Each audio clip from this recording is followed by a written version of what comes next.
ہمارے دو دشمن ہیں جو ہمیں جادہ مستقیم سے ہٹانے کے لیے دن رات کوشاں ہیں، ایک نفس اور دوسرا شیطان۔ نفس اور شیطان دونوں دشمن ہمیں راہ حق سے ہٹانے کے لیے دن رات جد و جہد میں ہیں اور ہمارے خلاف مساعی جد و جہد اور محنت کر رہے ہیں۔ ان میں جو نفس ہے وہ بڑا دشمن ہے یا شیطان بڑا دشمن ہے؟ عمومی طور پہ تو یہ کہا جاتا ہے کہ شیطان نے ہمیں ورغلا دیا، لیکن شیطان جب خود ورغلایا گیا، شیطان جب شیطان بنا تو اس وقت کوئی دوسرا شیطان تو نہیں تھا جس نے شیطان کو ورغلایا، وہ نفس تھا جو شیطان کو بھی شیطان بنا۔ نفس نے اندر سے سر اٹھا کے کہا تھا نا، انا خیر منہ، میں بہتر ہوں، اور باقاعدہ دلیل کھڑی کر لی اس کے نفس نے، خلقتنی من نار وخلقتہ من طین، مجھے تو نے آگ سے پیدا کیا ہے، اسے تو نے مٹی سے پیدا کیا۔ مٹی افضل نہیں ہوتی، مفضول ہوتی ہے، اور آگ اٹھتی ہے اوپر کو جاتی ہے، یہ افضل ہے، لہٰذا افضل مفضول کو سجدہ کیسے کرے؟ میں سجدہ نہیں کروں گا۔ باقاعدہ اس کے نفس نے ایک دلیل تراشی۔ اللہ اگر چاہتا اس کی دلیل کے بخی و دھیڑ کے رکھ دیتا، لیکن اللہ تعالیٰ نے اس کی دلیل کا جواب دینے کی بجائے کہا جا میرے دربار سے نکل جا۔ اس نے کہا مالک مجھے مہلت دے دے، کہا جا قیامت تک تجھے مہلت۔ اللہ اکبر۔ تو اب شیطان کو شیطان بنانے والا نفس ہے جس نے اندر سے کھڑے ہو کے کہا انا خیر منہ، میں بہتر ہوں۔ اس میں نے شیطان کا بیڑا غرق کر، انانیت اسے کہتے ہیں، انا خیر منہ، اس سے انانیت ہے، میں بہتر ہوں۔ ایک بزرگ تھے، انہوں نے ساری زندگی اپنی زبان پہ لفظ میں نہیں آنے دیا۔ وہ فرماتے تھے یہ وہ لفظ ہے جس نے شیطان کا بیڑا غرق۔ تو وہ اس مفہوم کو ادا بھی کرنا چاہتے تو بالفاظ دیگر کر۔ کسی نے سنا کہ فلاں شخص ہے، اس کی زبان پہ کبھی میں کا لفظ نہیں آیا، تو اس نے کہا لو اس کی زبان پہ یہ لفظ کیوں نہیں آیا؟ میں جاتا ہوں اور ان کی زبان پہ یہ لفظ آئے ہی آئے۔ ہر شخص کی اپنی ترجیحات ہوتی ہے۔ ایک مہم پہ نکلا کہ ان کی زبان پہ لفظ میں لے کر آنا۔ گیا، حضرت بیٹھے تھے، حضرت ایک مسئلہ پوچھنے آیا ہوں۔ بیٹا پوچھئے۔ کہا شیطان کو کس چیز نے برباد کیا تھا؟ حضرت اب تو بولیں گے نا کہ میں نے اس کا بیڑا غرق کیا تھا، تو کہوں گا جیسے بھی زبان پہ لفظ تو آئی گیا، اور شیخ بھی بڑے سمجھدار تھے، سمجھ گئے اس کی نیت کے کھوٹ کو کہ یہ کیوں آیا ہے اور یہ مسئلہ کیوں پوچھ رہا۔ ہر مسئلہ تفہیم کے لیے نہیں پوچھا جاتا، اس کے مقاصد اور بھی ہوتے ہیں، اور اہل اللہ کو اللہ نے وہ بصیرت دی ہوتی ہے جو سائل کے انداز سے سمجھتے ہیں کہ اس کے مقاصد۔ تو کہا حضرت پوچھنے آیا ہوں کہ شیطان کو کس چیز نے برباد کیا؟ حضرت فرمانے لگے نماز کا ٹائم ہو گیا، ابھی جماعت کھڑی ہونے والی ہے، نماز کے بعد اس پہ بات کر۔ خیر نماز ہوئی، سلام پھرا تو حضرت خود فرمانے لگے کسی نے پوچھا تھا کہ شیطان کو کس چیز نے برباد کیا؟ جواب دینا چاہ رہا ہوں کس نے پوچھا تھا؟ جھٹ کھڑا ہو گیا میں نے۔ کہا بس اسی نے اس کا بیڑا غرق کر دیا۔ تو انانیت میں جو ہے یہ شیطان کو شیطان بنانے والی، نفس جس نے اندر سے سر اٹھایا اور کہا انا خیر منہ، میں بہتر ہوں، تو یہ شیطان کو شیطان بنانے والا نفس ہے۔ تو نفس شیطان سے بھی بڑا دشمن۔ اب ہمارے ساتھ دو بڑے دشمن لگے ہوئے، ایک شیطان اور دوسرا نفس، اور دونوں ہمارے باطن کو اجاڑنے کے لیے، ہمارے من کو بے چراغ کرنے کے لیے، ہمارے اندر کی روشنیاں بجھانے کے لیے دن رات کوشاں۔ ایک تنہا ناتواں اکیلی جاں، دو دشمنوں کے نرغے میں، اور دونوں دشمن بڑے تگڑے اور بہت طاقتور، اور ہر وقت ہمارے اوپر حملہ آور۔ الشیطان جاسم علی قلب ابن آدم فاذا ذکر اللہ خنس واذا غفل وسوس۔ حضرت نبی رحمت صلی اللہ علیہ وآلہ وسلم نے ارشاد فرمایا شیطان اولاد آدم کے دل پہ قبضہ جماتا ہے، اور جب بندہ غافل ہوتا ہے تو یہ وسوسے ڈالتا ہے، اور جب بندہ اللہ کا ذکر کرتا ہے تو یہ بھاگ جاتا ہے۔ تو شیطان وسوسہ اندازی کرتا ہے، باطن کو اجاڑتا ہے، من کو لوٹتا ہے۔ نفس اور شیطان دو بڑے دشمن تھے جو ہمیں جادہ مستقیم سے بہکانے کے لیے دن رات کوشاں تھے۔ اب اللہ کا کرم دیکھیے، اذا دخل رمضان سلسلت الشیاطین، جب ماہ سیام جلوہ فراز ہوتا ہے تو شیاطین جکڑ دیے جاتے ہیں۔ جو ہی ماہ سیام شروع ہوتا ہے، چاند طلوع ہوتا ہے تو شیاطین جکڑ دیے جاتے ہیں، پورا مہینہ وہ آزاد نہیں رہتے، جکڑ دیے جاتے۔ سلسلت الشیاطین، یہ جو مسجدوں کے دروازے کھل گئے، جہاں 1.5 صف ہوتی تھی وہاں 5 صف تراویحوں میں ہیں، تو یہ شیطان کے بند جانے کی وجہ سے۔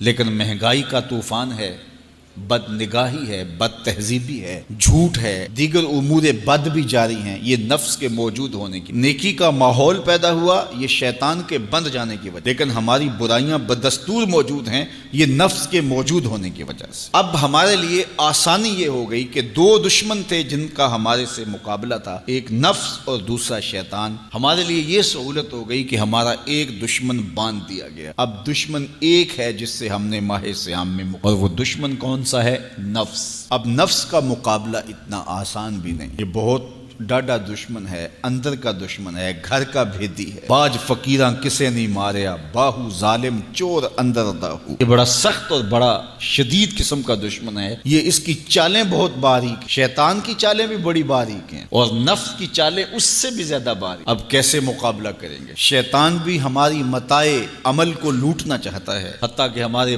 ایمان کو برباد کرنے پر تلا ہوا ہے، اور نفس بھی چالیں چل رہا ہے، اور ہم اپنی زندگی لاؤبالی میں گزارتے چلے جا رہے ہیں۔ ہمیں پتہ ہی نہیں کہ ہم موت کے کتنا قریب ہو رہے ہیں، اور شیطان ہمارے اوپر، نفس ہمارے اوپر حملہ آور ہے، اور یہ چاہتے ہیں ٹھیک ہے یہ چلتا رہے، یہ رسمی زندگی گزارتا رہے، کوئی بات نہیں، اس کے اندر کو ہم لوٹ لیں۔ اور یہ دونوں دن رات لگے ہوئے۔ ماہ سیام آیا تو ہمارا ایک دشمن بند گیا، ہمیں تھوڑی سی سہولت مل گئی۔ اب ایک ہی دشمن باقی ہے جس سے مقابلہ کرنا باقی ہے، اور وہ ہے نفس۔ اب نفس سے مقابلہ کیسے ہوگا؟ تو کسی ایکسپرٹ سے پوچھیں کہ جناب نفس ہے، ہم کمزور ہیں، شیطان دشمن ہمارا بندہ ہوا ہے، 2 محاذ کھلے تھے تنہا جان کے لیے، ایک محاذ بند ہو گیا، اب ایک ہی محاذ ہے، مقابلہ کرنا ہے تو کیسے کرنا؟ اللہ اکبر۔ تو ہم اقبال کی بارگاہ میں عرض کیا کہ آپ بتائیے۔ وہ کہنے لگے میں آپ کو اپنے مرشد مولانا رومی کے پاس لے جاتا ہوں۔ رومی کے پاس اقبال لے کر کے گئے تو رومی نے کہا کہ میں آپ کو ایک اور شخص کا پتہ بتاتا ہوں، اور وہ اتنا کامل ہے اور اس شعبے میں اس قدر ایکسپرٹ ہے۔ اس نے کہا ہفت شہر عشق را اتار گشت، ما ہنوز اندر خمیں یک کوچام۔ عشق کے 7 شہر حضرت شیخ فرید الدین اتار گھوم چکے ہیں، اور ہم پہلے شہر کی پہلی گلی کے کونے میں کھڑے ہیں۔ یعنی اتنا بڑا شخص شیخ فرید الدین علیہ رحمہ، تو کہا وہ بتائیں گے تمہیں کہ نفس کا مقابلہ کیسے کرنا ہے۔ رومی کہتے ہیں کہ وہ میرے بھی استاد ہیں، رومی کہتے ہیں کہ وہ میرے بھی ہادی و مرشد ہیں۔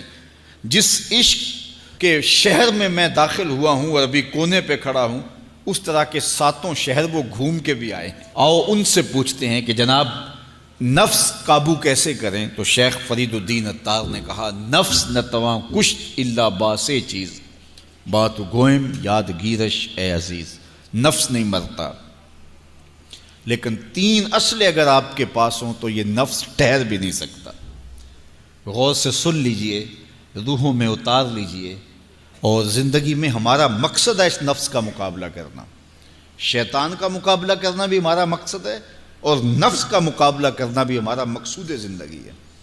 ساری زندگی فریب میں ہم میں نہیں گزارنی، زندگی تیزی کے ساتھ گزر رہی ہے اور ہم آغوش موت میں اترنے والے ہیں۔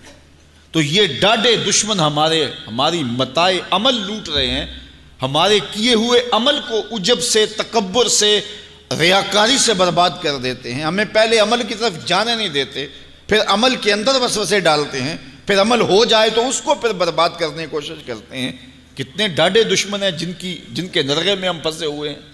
تو پھر ہمیں کوئی بندہ مل گیا ہے جو بتا رہا ہے کہ جناب اس کا مقابلہ ایسے کریں گے، تو پھر آج کی سن لیں ہم اور غور کر لیں اور اپنے اندر اتریں۔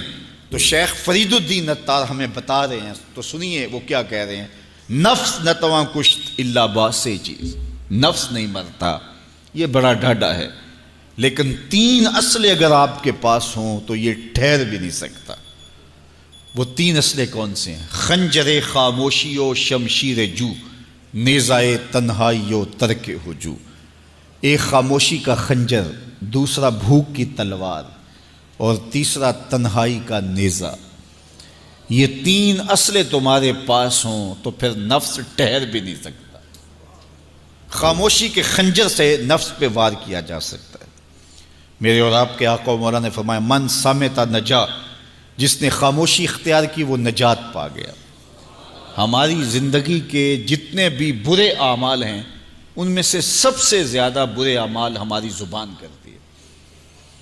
ہمارے ہاتھ بھی گناہ کرتے ہیں، کسی پہ ظلم کریں تو گناہ کرتے ہیں، ہمارے پاؤں بھی گناہ کرتے ہیں، برائی کے اڈے پہ چل کے جاتے ہیں، ہماری آنکھیں بھی گناہ کرتی ہیں، ہماری سوچیں بھی گناہ کرتی ہیں، ہم حرام کمائیں کھائیں تو پیٹ بھی ہمارا گناہ کرتا ہے، لیکن سب سے زیادہ گناہ ہماری زبان کرتی ہے۔ جھوٹ یہ بولتی ہے، غیبت یہ کرتی ہے، بہتان یہ لگاتی ہے، گالی گلوچ سب و شتم یہ کرتی ہے، گلے شکوے کا انداز، ناشکری کا لہجہ یہ اختیار کرتی ہے۔